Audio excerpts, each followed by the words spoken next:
Greetings and welcome, gentles and ladiesmen. ExoParadigmGamer here. A lot of people have been asking me why it is that I decided to do the top 2 picks on my recent straw poll instead of just the one. Well, I had a feeling that the lone ROR episode would get top voted, and I know that a lot of you really wanted me to return to Sly, Ratchet, and Jak, so I decided to do the top 2 picks so I could look at least one of those. And Jak II for the PS2 ended up being the winner. And from what I can tell, it wasn't necessarily because people wanted to hear my thoughts on the game, but because they were expecting the game to piss me off. Yeah, I'm talking about you, Fire Prince Zuko. Public opinion of Jak II was all over the place, at least from what I've gathered. One crowd says the first game is the best, likes Jak III decently, but doesn't much care for Jak II. Another crowd considers the first game alright, the second game the best, and found the third game almost as good as the second. Other people undoubtedly lie somewhere between these camps. For the sake of this review, it meant I could approach Jak II without a critical backdrop and evaluate it honestly on the merits I perceived. Now, before we jump into the Jak II review proper, I'd like to spend just a couple of minutes revisiting my thoughts on Jak and Daxter, the Precursor Legacy for PS2, as well as my thoughts on Naughty Dog themselves. Why? Because opinions have changed somewhat.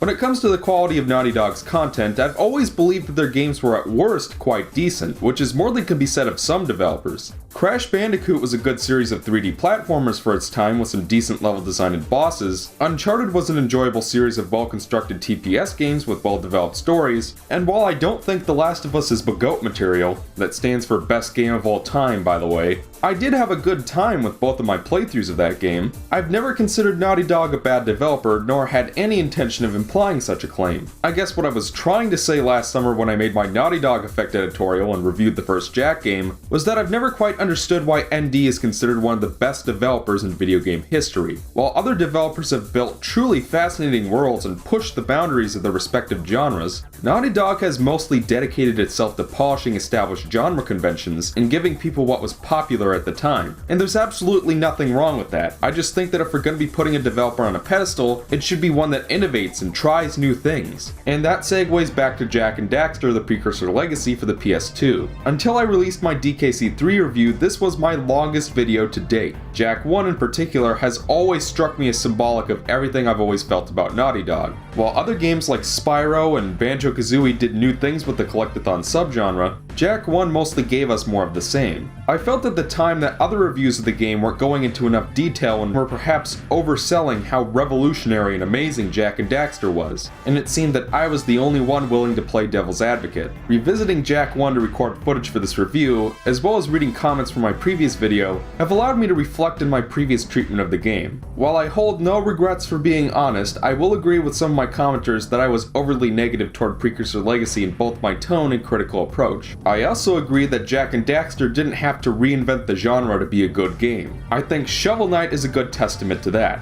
I'll still stand by many of my criticisms of the game, those regarding the unnecessarily convoluted health system, the wonky combat, and the not infrequently janky platforming. Despite those flaws, however, I've always considered Precursor Legacy to be, at worst, an above-average platforming game with a decent story, generally likable characters, and some nice graphics for an early release PS2 title. I've also gained a greater appreciation for the soundtrack, particularly the Lost Precursor City, Mountain Pass, and Snowy Mountain. One comment even helped me to clarify the game's appeal compared to other collectathon games. The game's interconnected world, limited focus on story and backtracking, and generally streamlined level design make for an experience that's easy to revisit in 100%. And if that's why many Jak fans happen to really like Precursor Legacy, then I totally understand. While I still don't think that Jak I is BGOAT material, and while I would still rather play Mario, Spyro, or Banjo, I do think the game deserved more credit than I gave it. Jak and Daxter, the Precursor Legacy for PlayStation 2 is a decent platforming game and one that I think is worth checking out. Jak fans, please accept my sincerest apologies for my earlier disrespect. And that brings us back to Jak II. When I first got my PS2, I played the Sony platforming trio in rotation. First Ratchet, then Sly, and then Jak. I first played Jak II not long after Precursor Legacy, and my expectations weren't exactly soaring. The first game hadn't left much of an impression on me, and fans' treatment of the second game was mixed to say the least. All I remember is being alienated by Crew's character design, getting pissed off at this tank section, and quitting once I got to the SIG escort mission. I distinctly remember my brother Eric telling me that if I really wasn't enjoying the game,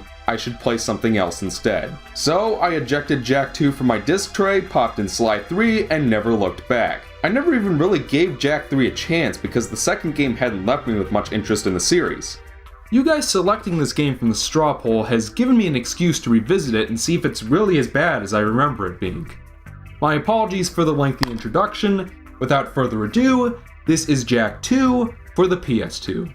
The plot begins where the first game left off. The gang has finally set up and prepped the two artifacts they found in the Precursor Gate, a Rift Gate and a Rift Rider. Jak manages to activate the Rift, which unleashes a swarm of horrible creatures known as Metalheads upon Standover Village, and carries Jak, Daxter, Kira, and Samos into a strange new world. With Samos and Kira having ended up elsewhere, Jak is immediately arrested by local law enforcement while Daxter escapes to rescue his friend another day. And Daxter being Daxter, it takes him 2 years to do so. Why did it take him so long? Well, it is explained in a spin-off game for the PSP I haven't played, titled Daxter. Meanwhile, Jak's captors have been using him as a guinea pig for dark eco-injection experiments. It's revealed that the Rift Gate sent Jak and Daxter to a world ravaged by a Metalhead menace. During these Metalhead wars, a hero named Mar built a fortified city to protect the remaining humans from harm. Guarded by an eco-powered shield wall, Haven City was able to withstand Metalhead attacks and preserve humanity. Mar and his descendants ruled over the city until the traitorous Baron Praxis usurped the throne and established a totalitarian regime over the inhabitants of Haven City through his control of the Crimson Guard. Desperate to end the Metalhead siege of the city once and for all, Praxis began conducting a series of dark eco-injection experiments on Jak. When it became apparent to Praxis that these experiments had failed, he orders the Crimson Guard to dispose of Jak while he begins preparations for a new plan. Soon after, Daxter arrives and frees Jak, who has been corrupted by dark powers as a result of the experiments. And he can also talk now. It begs the question of whether being a silent protagonist is a medical condition that can be cured. Jak swears revenge on Praxis for his crimes and reunites with Daxter to find the Underground, a rebel movement dedicated to overthrowing Baron Praxis and reinstating the House of Mar. While working with the leader of the Underground, a former Crimson Guard named Torn, Jak and Daxter will also have to run odds and ends for an organized crime lord named Crew in their quest to defeat Baron Praxis. Eventually, the duo come across Kira and Samos as well, who have assumed new identities in this new world. And that's as much as I'll reveal about the plot, because I don't want to spoil it for those who haven't played it.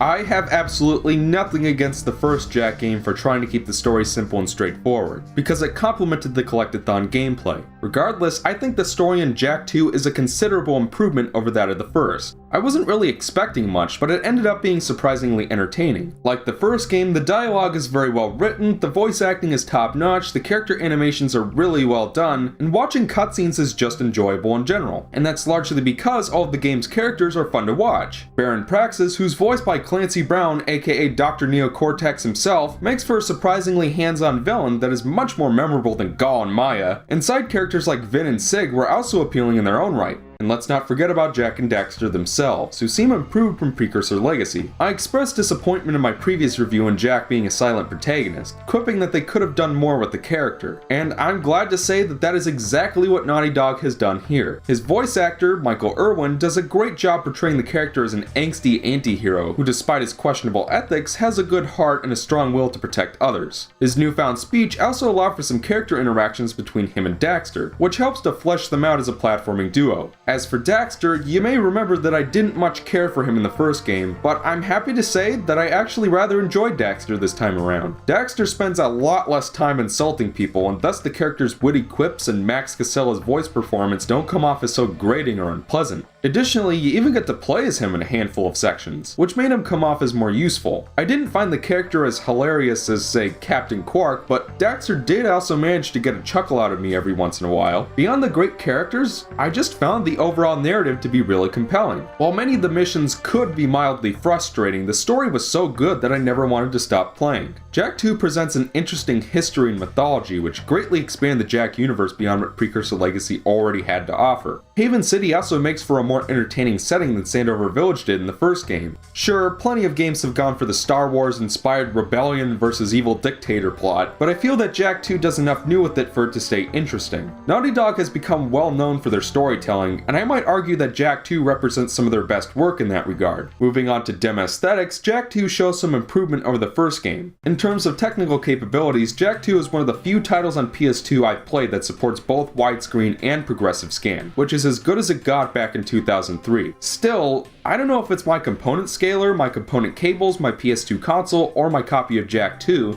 but the game seems to struggle to display in progressive scan at times, which I honestly found kind of distracting. I'm playing 3 GameCube games for Game Mavericks right now, and they all have much more consistent performance in progressive scan mode. Still, most people are probably fine with playing the game interlaced, and the Jak and Daxter HD collection for PS3 and PS Vita is always an option if you really want to play Jak II in progressive scan. As for the actual graphics, the character models all look great, and the level geometry and texturing are pretty good for the time. My only complaint is that despite a handful of environments that manage a more balanced and vibrant color palette, the majority of the game is wallpapered with a lot of brown, gray, and black. This gets even worse when the day-to-night system transitions to nighttime, which not only dulls the color even more, but makes it kind of hard to see at times. I can at least give Jak II credit for keeping a consistent art direction. Haven City brings us a futuristic and technologically driven setting that complements the darker plot and tone of the game quite well. Still, I think they could have afforded to inject a little more color into the scenery and turn up the lighting during nighttime. As for the soundtrack,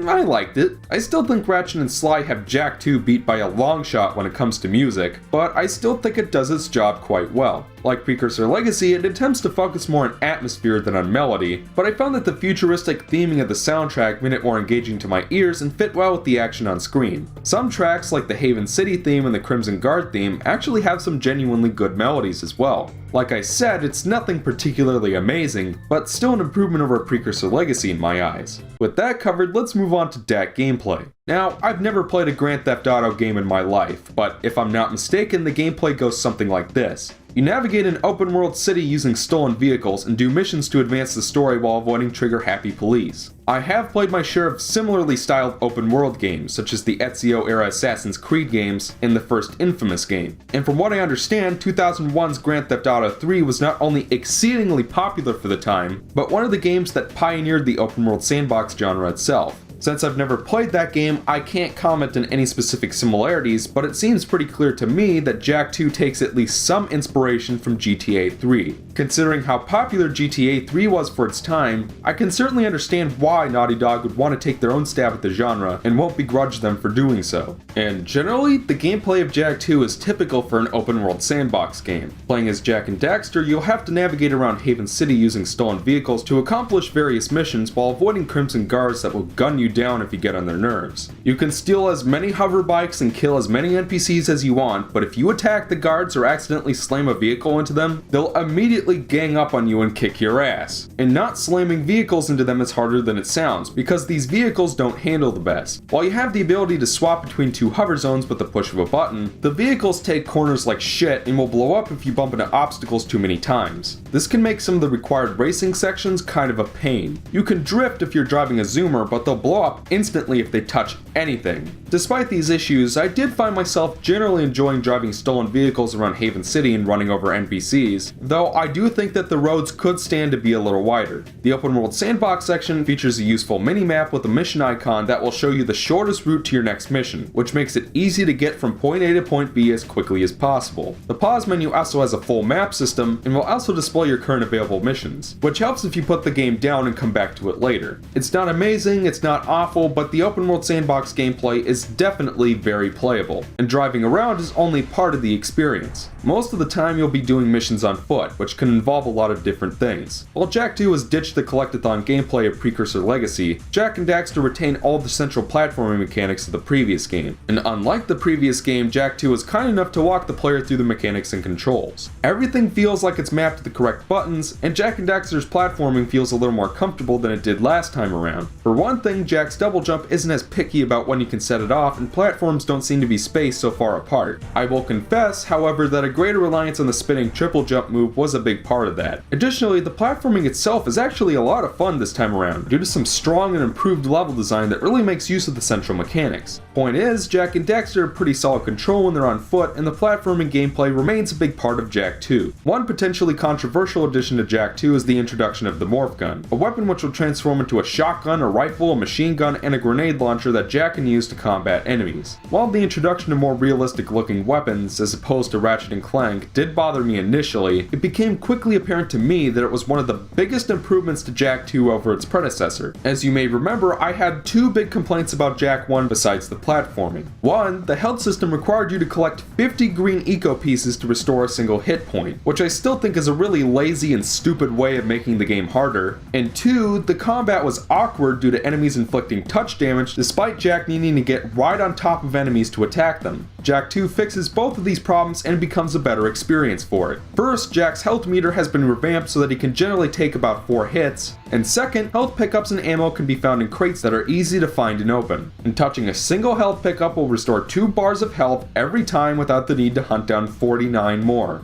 As for the combat, the morph gun resolves any issues I had with fighting enemies in the first game. While punching and spinning are still a viable means of attack if you run out of ammo, the morph gun removes the need to walk up to enemies and potentially suffer touch damage. The 4 different modes you get to play around with are all useful in different situations, and switching between them is simple and fun. Collecting enough dark eco will also allow Jak to transform into Dark Jak, who is more powerful and capable of unleashing screen nukes when properly upgraded. It's useful for when you're ambushed by a crowd of enemies and want to kill them quickly. The boss fights were also pretty enjoyable, and much more challenging and better designed than the ones in Precursor Legacy. When it comes to the gunplay, I have 2 nitpicks. First, the auto lock-on can get a little finicky, like this part here where I have to shoot the switch but the gun won't aim for it. There's no first-person aiming either, which would have been really helpful at times. Second, there's no way to strafe, which is generally not a problem due to the linear design of most levels, but there were some missions where I really wished I had it. Generally, though, I had a lot of fun with the gunplay in this game. Fighting enemies became an addicting part of the gameplay rather than the chore it was in Precursor Legacy. Another central mechanic in Jak II is the hoverboard. Gee, I wonder what other popular emerging genre of the time influenced the inclusion of this item. Again, I've never played a Tony Hawk game in my life, but from what I understand, Tony Hawk's Pro Skater 3 was a critical and commercial darling back in 2002, and I feel that the success of that series no doubt influenced Naughty Dog's inclusion of a similar mechanic for their own game.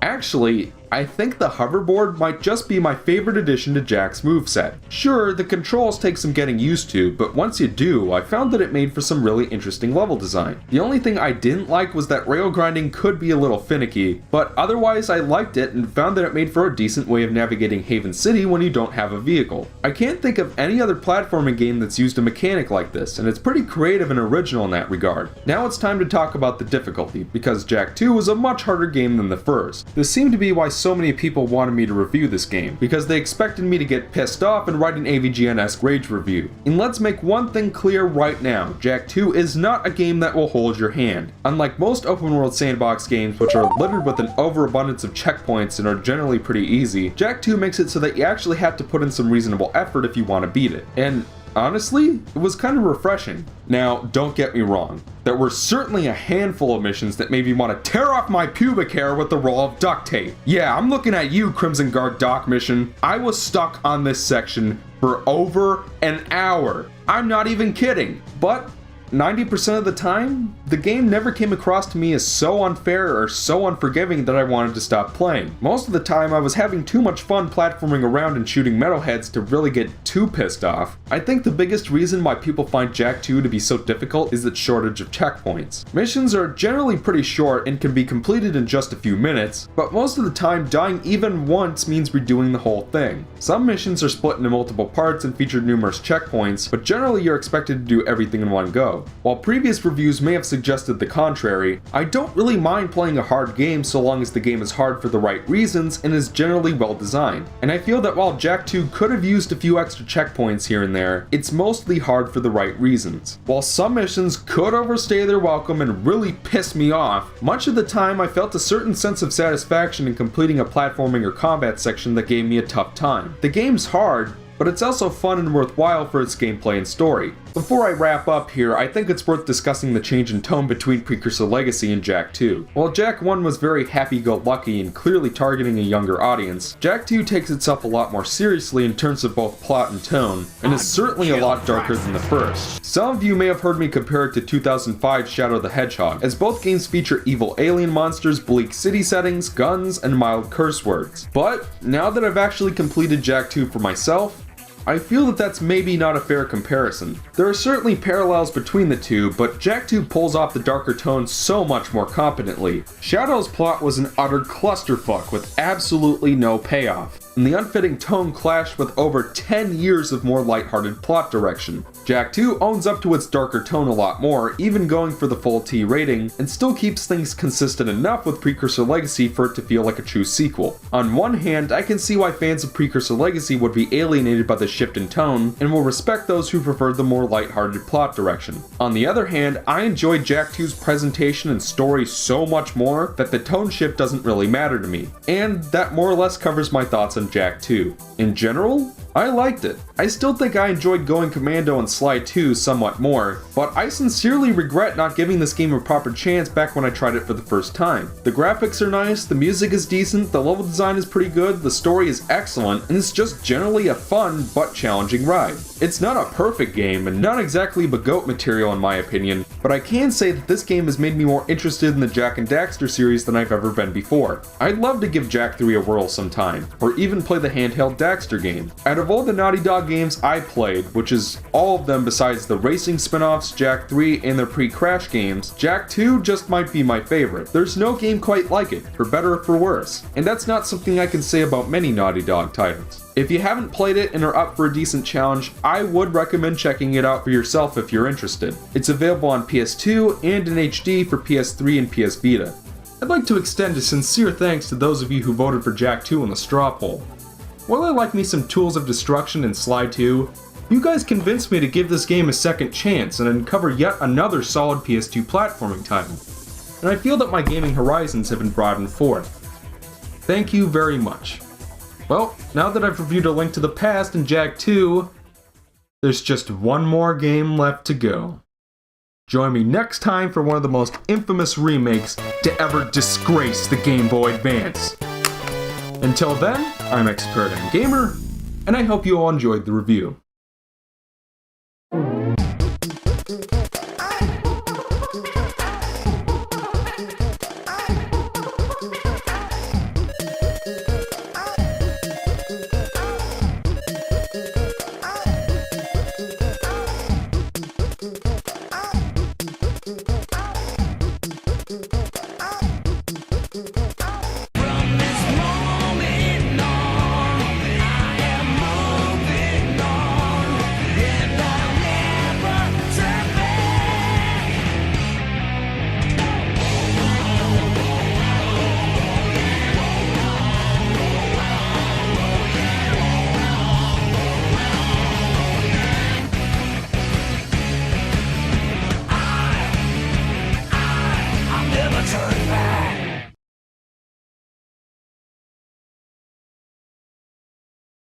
Where's that damn fourth Chaos Emerald?